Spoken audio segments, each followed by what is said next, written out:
एकनाथी भागवत, ज्ञानेश्वरी, गाथा, बसायला आसन सगळंच.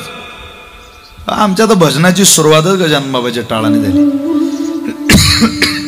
त्यामुळं गजानन या नावाप्रती प्रचंड आदर, प्रचंड सन्मान या राज्यामध्ये. तो एक गजानन गणपती बाप्पाच्या नावाने, त्यानंतर मग स्वानंद सुखनिवासी अवधूत ताल योगी राजा गजानन महाराजांच्या नावाने. असंच गजानन नाव आई वडिलांनी दिल्यानंतर आपल्या आयुष्याचा प्रवास करणारे आपले हे गजानन बाबा, ज्यांना गजानन बाबाच म्हणायचे, त्या गजानन बाबांनी वारकरी संप्रदायाच्या सेवेतून, अन्नदानातून, लोकांच्या सेवेतून, सामाजिक कार्यातून, समाजकारणाचाही त्यांना आनंद होता, आवड होती. अशा विविध अंगी अष्टपैलू एक असलेलं व्यक्तिमत्व. आज त्यांनी इहलोकाचा प्रवास संपून वर्ष झालं आणि वर्ष झाल्यानंतर वर्षपूर्ती मात्र त्यांच्या परिवाराने खूप चांगली आयोजित केली. त्यामध्ये मी तिन्ही सुपुत्रांना, त्यांच्या कन्येला आणि पूर्ण परिवाराला शतशः धन्यवाद देतो. आणि मिळालेल्या वेळेमध्ये या अभंगाची काहीशी सेवा तुम्हा सगळ्या श्रोतृगणांच्या साक्षीनं करण्याचा प्रयत्न करतो. विठ्ठल विठ्ठल.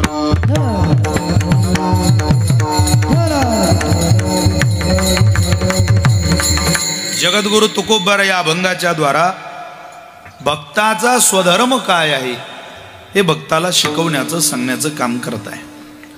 स्वधर्माची वाटचाल ही प्रत्येकाच्या आयुष्यात असली पाहिजे. ज्याने स्वधर्म सोडला त्याचा त्यालाही त्रास होतो, आणि ज्याबद्दल तो स्वधर्म निभवायचा आहे त्या परिवारालाही, त्या कुळालाही त्रास होतो.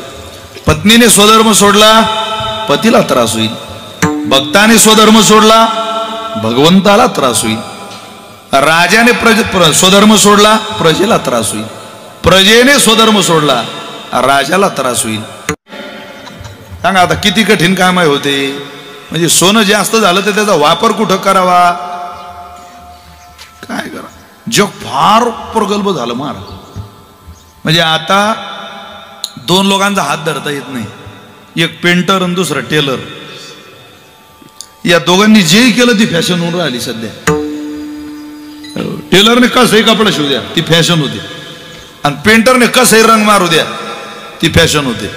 का जगामध्ये फार वाटचाल सोजवडतीची राहिलेली नाही. तसं इकडं सुद्धा झालेलं आहे. याची जाणीव तुकोबाऱ्यांना असल्यामुळं तुकोबारे म्हटले त्या स्वधर्माची जाण भक्त म्हणून आपल्याला असली पाहिजे. ज्ञानी मार्गाने जाणाऱ्या मुमुक्षुला, कर्माचरणाला, ज्ञानाला आणि भक्ती मार्गाने जाणाऱ्या लोकांना तुकोबारांनी उपदेश केलेले दिसत आहे. पण महाराज म्हटले हा उपदेश स्वधर्माचा आहे आणि तो भक्ता करत आहे. तो भक्तालाच कळेल काय स्वधर्म आहे. हो निष्ठावंत भाव भक्तांचा स्वधर्म. निष्ठेनं भाव भगवंताच्या चरणावर समर्पित करणं हा मानवी जीवनाचा स्वधर्म आहे. लक्षात घ्या. हा स्वधर्म विसरू नका. तुकोबारे म्हटले ज्याने ज्याने हा स्वधर्म विसरला, चुकला, त्याला अंतकाळामध्ये त्रास झाला. मग त्याला अंतकाळात करतं माणसं खाली धरतात घरातली. तेव्हा कळो येईल अंतकाळी प्राण प्रयाणाची वेळी. प्राण जायच्या वेळेला कळतं काय राहती निराळी रांडा पोरे सकळ. की अरे हे सगळे बाजूला राहतील आणि आपण आपला स्वधर्म विसरून चाललो. अरे राम राम राम राम राम. तुआ मुद्दल गमाविली आहे त्याला व्याज तर मिळवलं नाही, उलट होती ते मुद्दल आपण गमावून बसलो. हे अंतकाळात माणसाला कळतं. मग त्यावेळेला स्मशान घाटावर लिहिलेलं असतं की प्यारे मंजिल तो तुम्हारी यही थी, उम्र बीत गई आते आते. मंजिल तो तुम्हारी यही थी पर उम्र बीत गई आते आते. क्या मिला तुझे दुनिया वालों से, अरे तुझे तो अपनों ने जला दिया जाते जाते. तुला ज्यांनी पेटवलं ती गावातली नव्हती वेड्या, तुझ्या घरातली होती. मतलब के है सब संग साथी, जब वक्त पड़ा तब कोई नहीं. निकट मिला है जाने का, डेरा लगाया स्मशानों में. वहाँ जलाने वाले लाखों थे, ओ वहाँ जलाने वाले लाखों, जलने वाला कोई नहीं. मतलब के है सब संग साथी, जब वक्त पड़ा तब कोई नहीं. मतलब के है सब संग साथी, जब वक्त पड़ा तब कोई नहीं. जग मतलबी है. तेव्हा कळतं माणसाला स्मशानभूमी. तेव्हा कळून काय उपयोग आहे? तिथे गेल्यावर म्हणतात माणसं स्वधर्म कळवा ना. ज्या कालावधीत जसं वागायचं तसंच वागावं लागतं. उन्हाळ्यामध्ये गरम पिऊन चालत नाही, इथं काही थंड घ्यावं लागेल, मठ्ठा घ्यावा लागेल, लिक्विडला न्याय द्यावा लागेल. लिक्विड म्हणजे लिंबू सरबत, ज्यूस, याला लिक्विड म्हणतोय मी.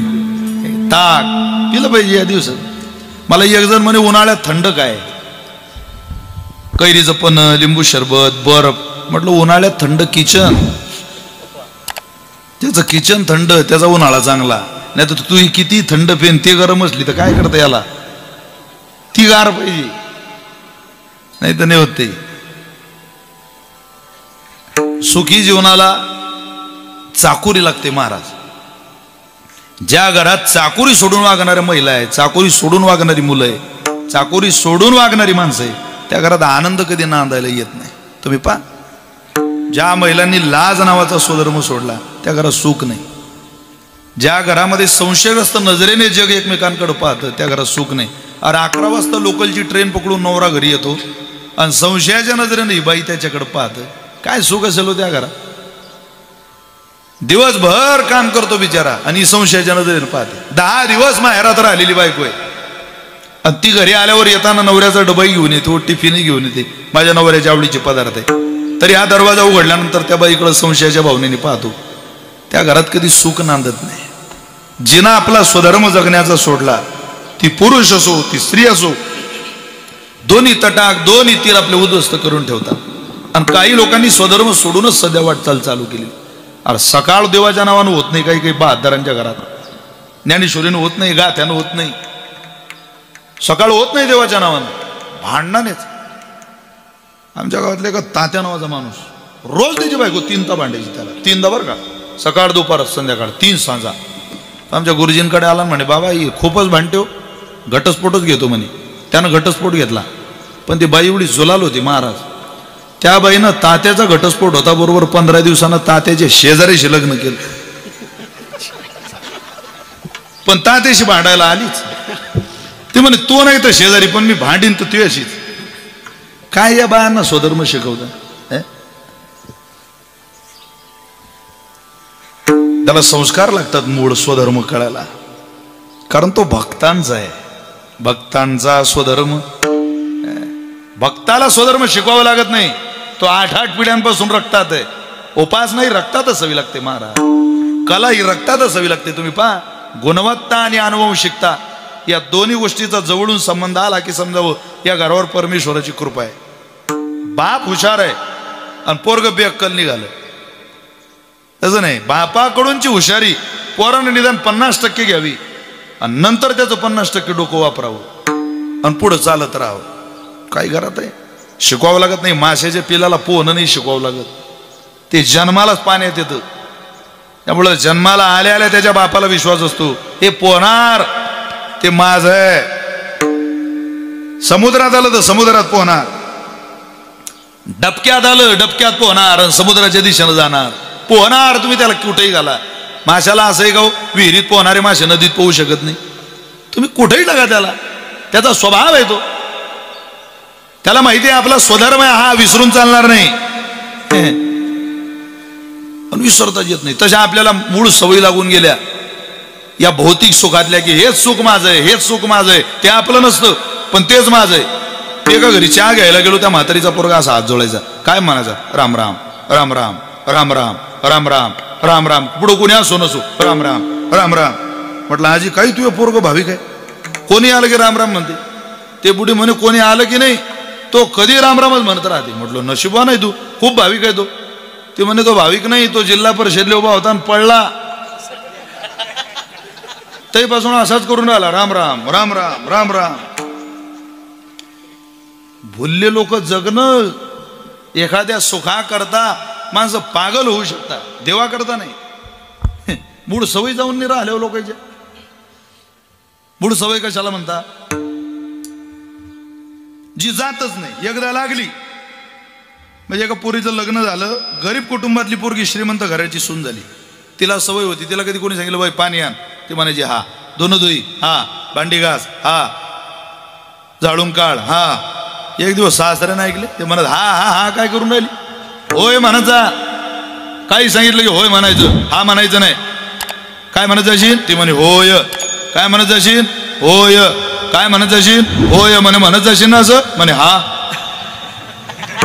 याला मूळ संस्कार म्हणतात. ते जात नाही महाराज, ते घालवायला आणि स्वधर्माच्या वाटचालीत आणायला, चाकोरीत आणायला संत लागतात. जसं लेकराची बिघडलेली सवय सुधारवायला माय लागते, तसं जीवाची बिघडलेली सवय सुधारवायला आणि स्वधर्म शिकवायला संत रूपी माय लागते. तो कोबर आहे ज्ञानोबा रूपी माय लागेल, तेव्हा स्वधर्म कळत नाही. लहान लेकरू आहे, आपण हे सगळे लहानातही छोटी छोटी पोरं आहे, यांना फार सवयी लागतात. पहा तुम्ही, काही कानातच असं करता, काही पोरं नाकातच बोट घालतात. ते आईला पटवत नाही, मूर्ख असं करायचं नाही, हे सांगायला माय लागते. अरे मी एका घरी सोमवार सोळ्याला बसलो, एवढा अंगठा तोंडात घाली पोरा, हा पुरा अंगठा, पुराचा पुरा. आणि मी जेवण करून राहिलो, म्हटलं मेलो गळ्या आता बापा रे. आणि हा अंगठा तोंडात घालते म्हटलं का बरं, तो नुसता तोंडात ना घाले, तो चोखून चोखून तो अंगठा बाहेर काढे आणि पुन्हा तोंडात घाले. मी जेवायला बसेल, जेवसान तुम्ही घेता अर्धी चपाती, सुनील भाऊ दशरथ भाऊ घेऊन कोणी जेवीन, अरे कसं जेवीन, ते बिबतचं वाटतं ना माणसाला. ते मी कसं बस 1-1.5 चपाती खाल्ली. त्या मावशीला म्हटलं तुमचं पोरगाही नाही, हो काय म्हटलं, त्याला खराब सवय लागली, तोंडातच अंगठा घालते. ते बाई म्हणे तुम्ही काळजी करू नका महाराज, माया बी ध्यानात आलं ते की खूपच तोंडात अंगठा घालून राहिला तो, पण उद्यापर्यंत मी त्याला ते सवय ठेवत नाही. म्हटलं चांगल्या चांगल्याच्या गेले नाही, आधी होती दासी पट्ट राणी केली, तिशी तिची हिंडणे जाय ना. एखादी सुया घ्या मनी घ्या विकणारी बाई गावात फिरली, तिला जर राजाची बायको केली तर तिची सवय जाईन का? आमच्या भागात झालतं ना असं, तिला 2 गल्ल्या फिरल्याशिवाय जेवणच धके ना, 2 गल्ल्या फिरूनच येत जायची राजाची बायको. मागच्या गल्लीत गेली, त्या बाया म्हणत घे ना तू राजाची बायको झाली. ते म्हणे चांदीचा हत्ती त्याला सोन्याची पाय, चांदीचा हत्ती त्याला सोन्याची पाय, आणि राजाचं नाव घेते अर्धी भाकर वाढ ग माय. याला म्हणता आधी होती दासी. म्हटलं चांगल्या चांगल्याच्या सवयी जात नाही, तू काय करून राहिली अशी सवय जाणार नाही. ती म्हणे बाई म्हणे महाराज पोरगा उद्या तोंडात अंगठा घालणार नाही म्हणजे नाही, आई येते शेवटी. तिथं हब नाही कामाला, तिथं मायच लागते महाराज. खरं सांगतो तुम्हाला, दुसऱ्या दिवशी त्या पोरगाचा तोंडात अंगठा घालणं बंद झाला बा. मी त्या बाईचे पाय धरले, म्हटलं मावशी एका रात्रीतून काय केलं तुम्ही नेमकं असं की तुमचं पोरग तोंडात अंगठाच घालत नाही? काही नाही म्हणे महाराज, त्याची थोडी चड्डी ढिली केली. म्हटलं चड्डी ढिली? त्याची चड्डी इतकी ढिली आहे म्हणे की हात चड्डीहून काढला की चड्डी खाली जाते, हात तोंडात घालीन कधी तो? त्याचं रिकामपणा ठेवलं नाही ना. पण मूळ वाटचालीत आणायला कोण लागतं? माय लागतं. जसं लेकराला वाटचालीत आणायला, अरे स्वधर्म आईनच शिकवला. आपल्याला काय कळत होता का स्वधर्म? कीर्तनात बसलेला प्रत्येक जणांना मुतून जमीन सारवलेली, मुतून लघवी नाही म्हणत मी, मुतून. काय बोलताय तुम्ही विशाल भाऊ? अरे प्रमाण माझ्या नामदेवरांचं. मुतून या हाते, मुतून या हाते, मुतून या हाते भूमी सारवी, मुतून या हाते, मुतून या हाते, मुतून या हाते भूमी सारवी,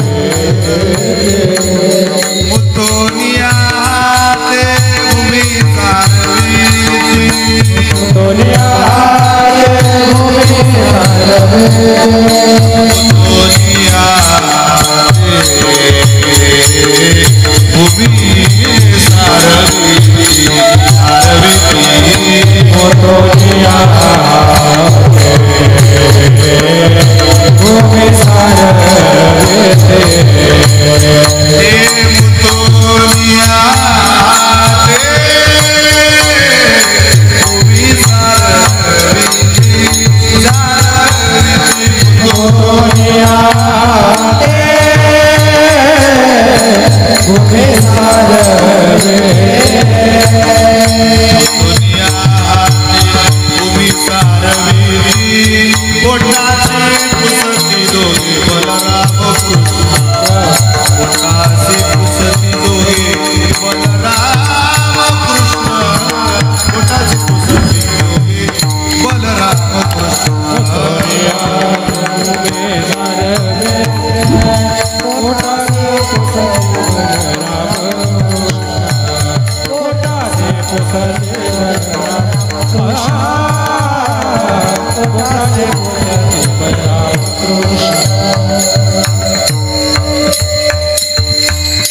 पोटाशी पुसती दोघे जण बलराम कृष्ण.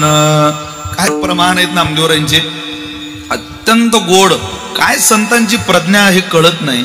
कोण्या काळात, कोण्या विचारात आणि कोण्या अवस्थेत त्यांनी प्रमाण काढली असतील, पण स्वधर्म शिकवायला माय लागते. ते म्हटले, अरे देव जरी असला तरी लघवी करू नको, घाण करू नको, शरीर भरू नको, हे सांगायला यशोदाच लागते महाराज. हे सांगायला देवकीच लागते, मायला लागते देवाची. जर जीवाला सारवायला आणि स्वधर्म जगात शिकवायला इथं वाटचाल कशी करायची, जन्माला आलेल्या पोराला शिकवावं लागतं. पाळणे म्हणायच्या जुन्या महिला, स्वधर्माचा पाळणा होता. वनात राहुनी सीतामाईने लवकुश सांभाळिले. ओ मन आईचे डोले, बाळाचा पाळणा गले. आजही आपल्याकडे पाळणे नवीन नाही, तेच आहे. नदीला पूर हसता अंधार, कृष्णासी सांभाळिले बाळा, कृष्णासी सांभाळिले. मात्या पित्याचा आशीष भास्कर. तुम्हाला मलाही बाळ आहे, आपण बाप आहे महाराज. आपलं सुख त्या बाळात आपण पाहतो, ज्याला लहान बाळ आहे. ओ मात्या पित्याचा आशीष भास्कर, ओ ऐसे जरी बिबले, मन आईचे डोले, बाळाचा पाळणा गले रे, मन आईचे डोले, बाळाचा पाळणा गले. जुन्या महिला म्हणायच्या, 18 भार वनस्पती, फळे फुले ओळती, 22 पोखरणी, नदी गंगा वाहती, ज्या घरी फुल स्त्रिया, राजराणी व संपत्ती, हे सुख सांडोनिया, कासया योग सेविती, हरियसी मदालसा, सोहम तुझो रे बाळा, हरियसी मदालसा, सोहम तुझो रे बाळा. ही स्वधर्माची माय. आता काय आईलाच विचारलं स्वधर्म कुठं गेला, तर ते म्हणते स्वधर्म नांदायला गेला. पहिल्या दिवशी फिल्मी दुनियेत जन्माला आला बाळ शाहरुख, आणि पाळणा हलवी अशोक सराफ, पाळणे म्हणता बा. काय स्वधर्म कळणार आहे. तसं स्वधर्माची वाटचाल ही लेकराला आईकडून मिळते. बाळा असा सुवाग, तुला आनंद मिळेल. कळीवर घेऊन, खाणंही कळत नाही तेव्हा ती शिकवते. आणि मग त्या बाळाला स्वधर्म कळाला की मोठा झालेल्या बाळाला ती सांगते, बाळा तुझ्या आईची तुझ्या बापाची इज्जत जाईल, असं वागू नको. लहानपणात कळत नव्हतं तेव्हाही सांगत राहिली, आणि जेव्हा कळायला लागलं तेव्हाही सांगते. तसं तुकोबर आहे, भक्ताला भक्त असला तरी स्वधर्म सोडू नको बाबा. अरे हा आपला धर्म आहे, आपण नाही पालन करणार तर कोण पालन करेल. वेळोवेळी वेळोवेळी वेळोवेळी त्या गोष्टीचा आघात करतात. स्वधर्माचीच वाटचाल आयुष्यात असली पाहिजे. तुकोबारांनी बरोबर भक्त निवडला आणि भक्ताला स्वधर्म शिकवला. हा अभंग सगळ्यांकरता नाहीये, केवळ भक्तांचा स्वधर्म आहे. तुकोबारे म्हटले कोणालाही नाही. ज्याला यातलं काहीच कळत नाही त्याला काय सांगायचं, काहीच नाही. त म्हणजे तपेलही नाही, त म्हणजे तत्वही कळत नाही, त्याला श्लोक म्हणून दाखवायचा का, त्याला रागदारी सांगायची का, त्याला ओव्या सांगायच्या का. अरे काय कळणार आहे. या उपाधी माझी गुप्त ज्ञानोबाराय बोलतात, ते चैतन्याशी सर्वगत ते तत्वज्ञ संत स्वीकारिजे, तैसे विचारता निरसले, सहजे प्रपंच सांडवले, तत्वता तत्व उरले, ज्ञानियासी. हे ज्ञानी लोकांचं काम. तुम्ही जर ज्ञानी असाल तर निवडा स्वधर्म. कधी कधी वाईटातून वाईट माणसाला काढावं लागतं, कधी कधी चांगल्यातून वाईट बाजूला काढावं लागतं, कधी कधी वाईटातून चांगलं बाजूला काढावं लागतं, आणि कधी कधी चांगल्यातून चांगलं निवडावं लागतं. तुकोबारांनी या अभंगात चांगल्यातून चांगलं भक्ताला सांगितलंय. कधी कधी वाईटातून वाईट निवडायचं असतं. अख्खा वर्ग मूर्खांचा आहे आणि त्यातून एक पोरगा निवडायचा आहे, म्हणजे मूर्खच वर्ग, मूर्खच काढायचंय बाहेर. साहेब आले, राम राम राम राम राम. गावात प्रवेश केला, शाळेत गेले, गुरुजी दिसले, नमस्कार. किती क्लास आहे, वर्ग आहे तुमच्याकडे? म्हटले 3. कोणते? 4थी 5वी 6वी. बरं बरं. पोरं कसे आहेत? खूप हुशार आहे. 5वीतले मुलं कसे? खूप तयार आहे. 4थीतले खूप हुशार आहे. किती वर्ग हुशार आहे? 4थीचा खूप हुशार आहे. मला 4थीच्या वर्गात न्या. साहेबांनी 4थीच्या वर्गात आणलं. बसलेला वर्ग, हा वर्ग हुशार आहे, खूप हुशार आहे साहेब. यातला सगळ्यात हुशार विद्यार्थी हाय, हा पुढं बसलेला आहे, याला उठवा. काय नाव आहे रे? रामदास. वा, हुशार आहे, खूप हुशार आहे साहेब तो. गुरुजी म्हणतात, तुम्ही काही विचारा त्याला, तो काहीचे काहीच उत्तर देते. खूप हुशार आहेत. विचारा तुम्ही, का रे 35 आणि 35 रे? तो म्हणे 80. मग मी तो सांगूच हुशार आहे, तो खूप हुशार आहे साहेब. अरे पण तो 80 सांगून राहिला ना. सांगू द्या म्हणे, सांगले तर हे बाकीचे 100च्या पुढे. हा बी 120 सांगे पहिले मी आले, दाबदूब करू नये शिलोक आणला. तुम्ही काळजी नको, अजून 5-6 महिन्यात मी त्याला 10 उतरवतो. सांगेन तो 70 कधीतरी. पण हा खूप हुशार आहे, म्हणजे निवडायचा आहे मूर्खच. मूर्खांमधून मूर्ख निवडलं. कधी कधी वाईटातून वाईटाचीच निवड होते, कधी कधी समाजामध्ये चालीरीतीत वाईटातून चांगल्याची निवड होते. वाईटातून चांगले निवडणारे 3 रत्न या देशात जन्माला आले. 1, आई चुकीची निघाली तरी देव सोडला नाही, भरत. बाप चुकीचा निघाला तरी परमात्मा सोडला नाही, प्रल्हाद. आणि भाऊ चुकीचा निघाला तरी परमात्मा वचन सोडलं नाही, विभीषण. रामायणामधून काय घ्यावं? दुसऱ्याची बायको सोडून आणायची, मेलो तरी सोडायची नाही, हे घ्यायचं का? ते नका घेऊ. अरे जो न्याय मार्गाने चालतो त्याला पशुपक्षी सुद्धा साथ देतात, आणि जो कुमार्गाने चालतो त्याला सक्का भाऊ सोडून देतो. हा सिद्धांत रामकथेतला आपण घेतला पाहिजे. कुमार्गाने चालणाऱ्या रावणाला विभीषण सोडून गेला, अन्याय मार्गाने चालणाऱ्या श्रीरामाला पशुपक्ष्यांनी साथ दिली. वानर सुद्धा चांगली वागली की साथ देतात. जटायू पक्षानं उपकार मानले, रामरायाला मी निरोप पोहोचवणार आहे. ज्या मांडीवर राजा दशरथाचा जीव जातो ती मांडी रामाची नाही. मुलाची कुठं मांडी? राजा दशरथाचा प्राण गेला तेव्हा. पण जटायू सारखा पक्षी प्राण सोडतो त्यावेळेला परमात्म्याची मांडी. कर्म आहे, थोडं कठीण आहे ते. त्यामुळं न्याय मार्गाने नीतीने व्यवस्थेने चालणाऱ्या लोकांना पशु पक्षी प्राणी कीटक सगळे साथ देत असतात महाराज. भूमीवर प्रेम करणाऱ्या माणसाला जमीन सहकार्य करते. तुम्ही माझा दावा आहे, पहा तुम्ही. ज्याचा तो नात प्रेम जमिनीवर आहे, त्याला कामापुरती जमीन आहे, त्याच्यावर जमीन माऊली कधी कृपा करत नाही. त्याचा चाललाय तोडका मोडका प्रपंच. पण जमीनवाली आवाज देते. अरे नोकरदाराला सुट्टी असली तर तो ऑफिसकडे चक्कर मारत नाही. काही इज्जतदार शेतकरी असे, हाळाचे शेतकरी, नोकरदाराला ऑफिसला सुट्टी आहे तो ऑफिसकडे तो पाहत नाही. पण काही शेतकरी काम नसलं तरी रोज शेतात जातात. त्यांना विचारा, का ओ मालक, अरे काही काम नाही रानाकडास, काय चाललंय शेतीला? ते शेतकऱ्यानं दिलेलं उत्तर आहे, पोरा अरे जमीन आपली माय येले का? आईकडं काही काम असतं म्हणून जायचं नाही. कधी कधी तिच्या कुशीत जाऊन फक्त मिठी मारली तरी समाधान वाटतं. नुसतं बाळ येतोवर दूध प्यायचं का आईचं? नाही रे, दूध पिणं सोडल्यावरही तिच्या पोटाला चिकटून मिठी मारण्याचा आनंद केवळ आईजवळ आहे. पण ते उत्तम सदाचारी सुपुत्राला कळत असतं, कोणालाही कसं कळेल.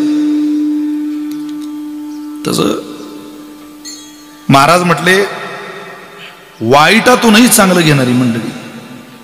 दिवस प्रतिकूल असला त्याच्यातून काय शिकता येईल, काय घेता येईल, पुढे काय जाता येईल, काय स्वीकारता येईल, काय अभ्यासता येईल, वाईटातून चांगलं बाहेर काढायचं. विठ्ठल कामत नावाचा माणूस झाला या देशात, या राज्यात. अनेक हॉटेली दिसतात तुम्हाला विठ्ठल कामत नावाच्या रोडला. तुम्ही हायवेला हॉटेली पहा. अहो आत्महत्या करणारा माणूस होता तो.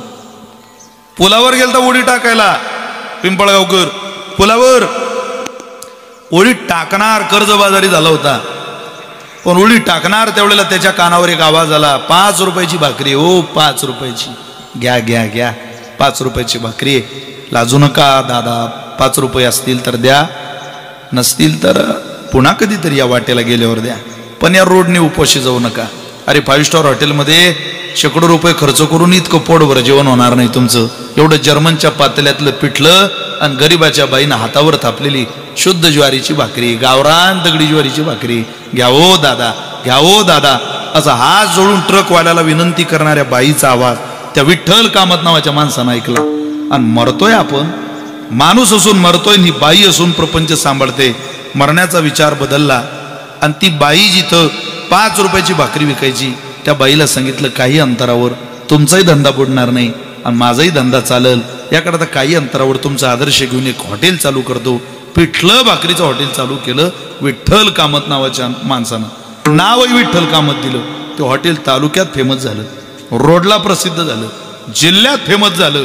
जिल्ह्यात काय हो, राज्यातल्या प्रत्येक हायवेला विठ्ठल कामत नावाचं हॉटेल आहे. आनंद तुम्हाला सांगतो, याच विठ्ठल कामत नावाच्या माणसाच्या हॉटेलचं ओपनिंग 2 ते 3 वर्षापूर्वी अमेरिकेमध्ये सुद्धा झालेलं आहे. तेच नाव विठ्ठल कामत.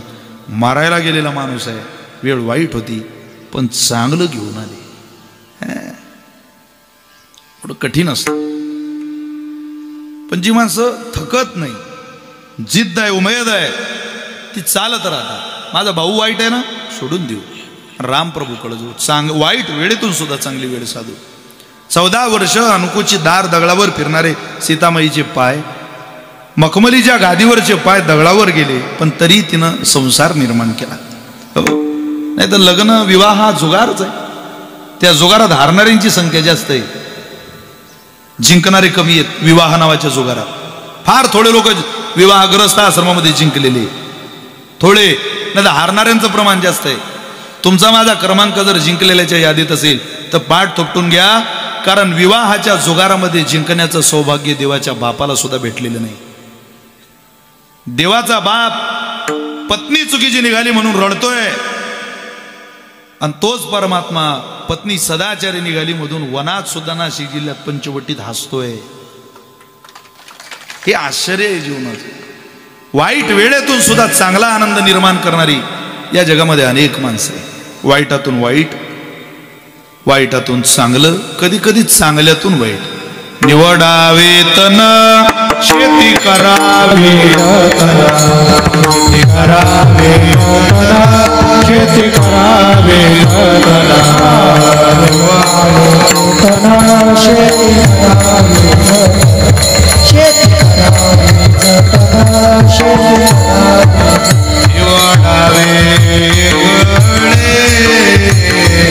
जरी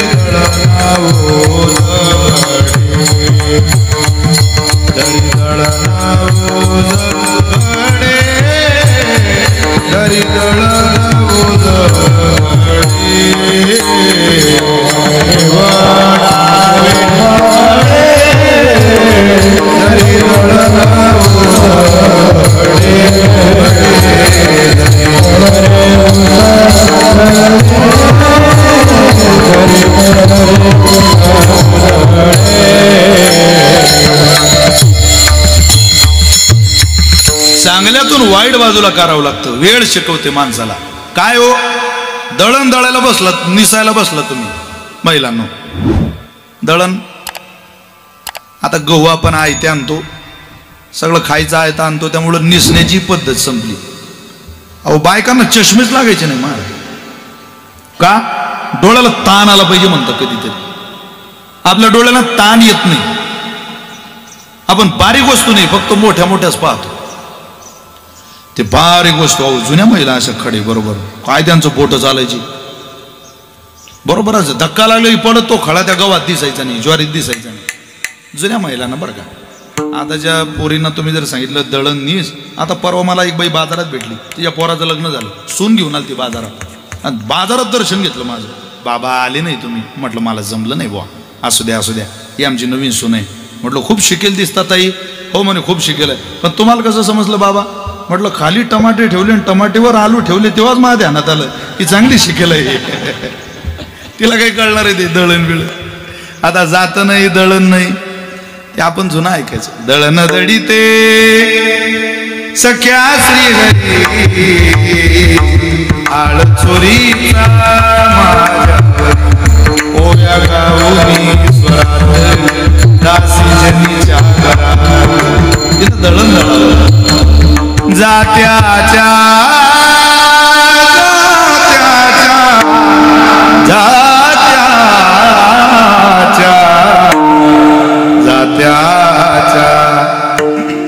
जात्याच्या मुखी घालिते ग मोत्याचे दार जात्याच्या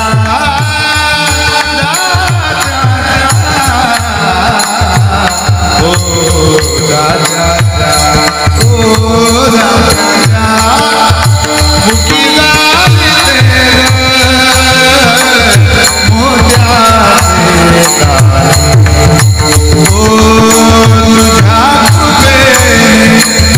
मला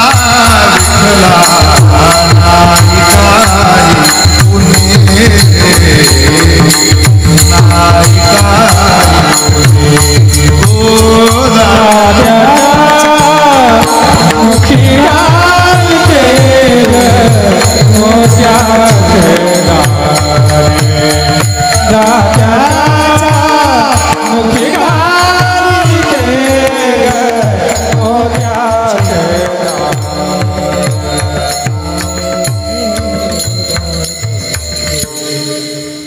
चंद्र सूर्य हे तुझेच डोळे काय जनाबाईची काय काय वचन आपल्याला जनाबाईच्या संबंधात ना ऐकायला मिळतात.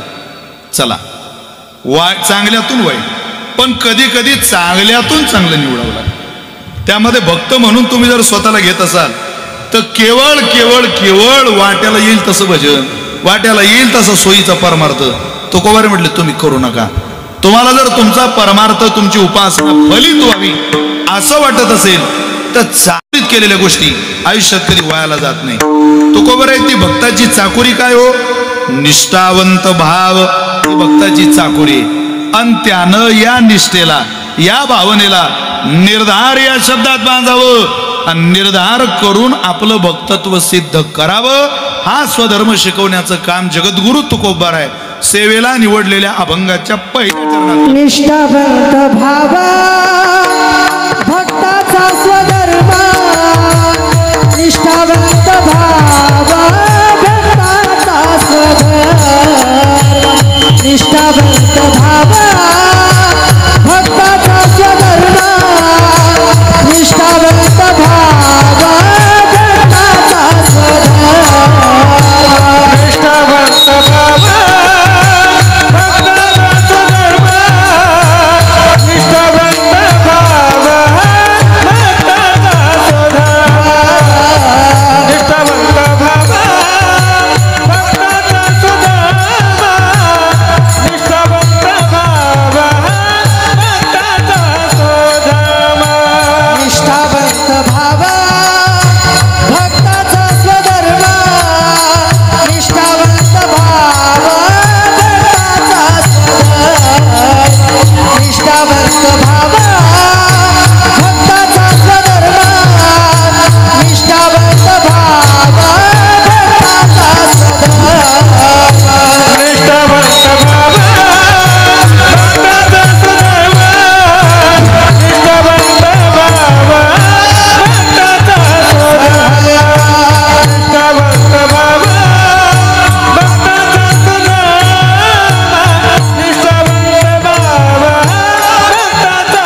निष्ठावंत भाव भक्तांचा स्वधर्म. किती गोड वचन आहे, लक्षात घ्या श्रोत्यांनो. तुम्ही सगळे उंच दर्जाचे श्रोते आहात. मनुष्याची लेवल खूप सुंदर असावी कीर्तन श्रवणाची. तुकोबारांच्या अभंगवाणीचा पहिला शब्द आहे निष्ठा. आयुष्यात काहीही माणसाचं वाटोळो, निष्ठा सोडू नका, निष्ठा निसट करू नका. निष्ठा पाहिजे भगवंतावर. निष्ठावंत भाव भक्तांचा स्वधर्म. निष्ठेनं परमार्थ केला पाहिजे. टाळ वाजता बरोबर माणूस मंडपाच्याच दिशेने गेला पाहिजे. हे टाळ बारशाच्या कानावर येत आहे की श्राद्धाची येत आहे की कोणाच्या वाढदिवसाची येत आहे, हा विचार माणसाच्या मनात येऊ नये. टाळ वाजले ना मी कीर्तनात गेलो पाहिजे, याला निष्ठा म्हणतात. नाही नाही आपल्याला काय बोलावलं काय, अरे नसेल आठवण राहिली.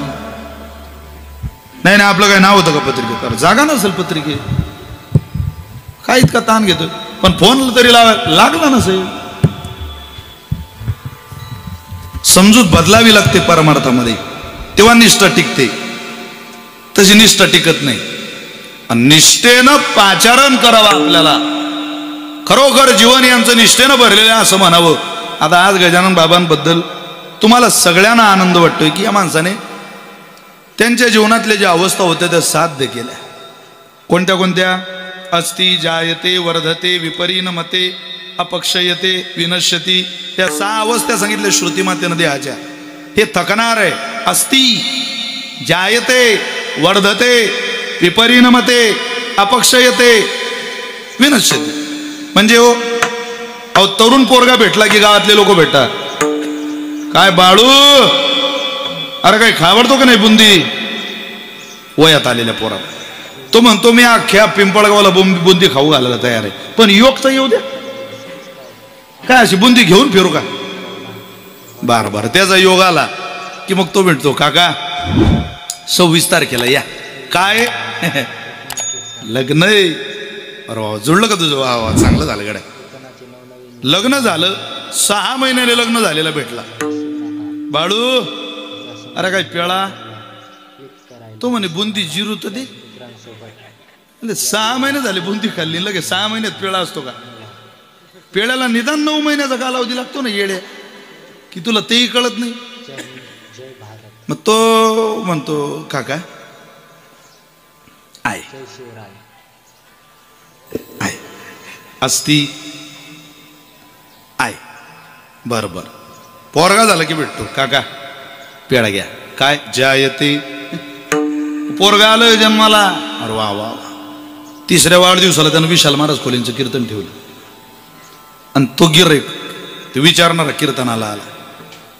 आणि ते म्हणू अरे कोणाच्या निमित्तानं कीर्तन आहे? अरे तुम्ही ज्याचा पेळा खाल्लाय त्याचं. म्हणजे एवढा मोठा झाला का तू? मग वर्धते स्वभाव आहे देहाचा. आधी अस्ति मग जायते वर्धते विपरिणमते मग दाढी मिशी अपक्षयते मग गुडघे जातात हळूहळू. मग अख्ख्या गावात एक दिवस चर्चा होते. टिंब टिंब गेले. विनश्यती जन्मापासून तर मृत्यूपर्यंतचा हा प्रवास. स्वराज्य संस्थापक छत्रपती शिवाजी महाराज बसलेले. आणि तुकोबारांच्या कीर्तनाचा विषय दया आहे. दया हा धर्म तुकोबारांनी कीर्तनात सांगितला. त्यावेळेला कीर्तन झाल्यानंतर तुकोबारांशी संवाद साधत असताना हिंदवी स्वराज्य संस्थापक महाराजाधिराज छत्रपती शिवराय म्हटले, महाराज तुम्ही इतकी गोड दया कीर्तनातून सांगितली की आता असं वाटतं आयुष्यभर दयाच करावी, पुन्हा तलवारच हातात घ्यायची नाही. त्यावेळेला तुकोबारे म्हटले, राजे हा दयेचा धर्म सगळ्यांकरता सांगितला नाही मी. तुम्हाला जर दया करावी वाटत असेल तर मी सांगतो ती दया करा. दया तिचे नाव भूतांचे पालन आणि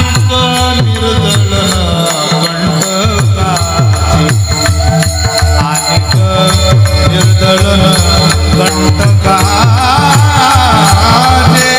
अनिक निर्दलन कंटकाचे दयाचे हे जरी नाही काल तरी दुसरा येईल. हे जरी नाही काल हे जरी नाही काल तरी दुसरा येईल. हे जरी नाही काल सरते शेवटी बा हाळ बांधून येईल. सरते शेवटी बा हाळ बांधून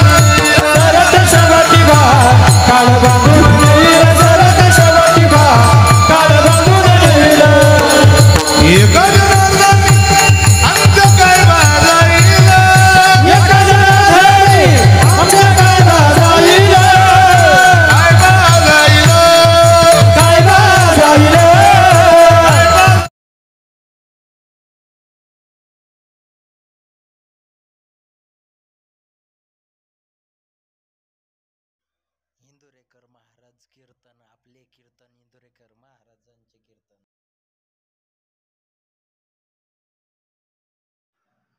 असेच नवनवीन व्हिडिओ पाहण्यासाठी आपल्या चॅनलला सबस्क्राईब करा.